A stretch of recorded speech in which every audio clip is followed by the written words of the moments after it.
How to delete post on Reddit. Hey everyone, welcome back to the channel.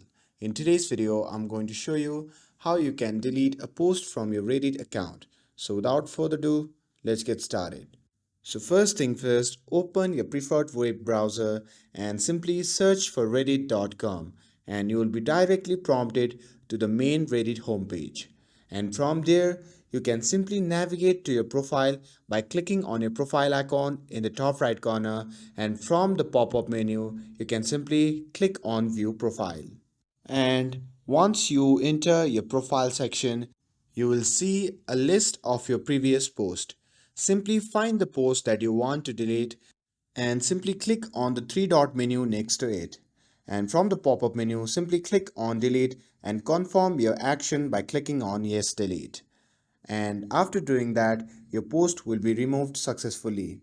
And that's all there is to it. With this, if you found this video helpful, then don't forget to like, share and subscribe to get updated for more videos. Thanks for watching and I'll see you in the next video.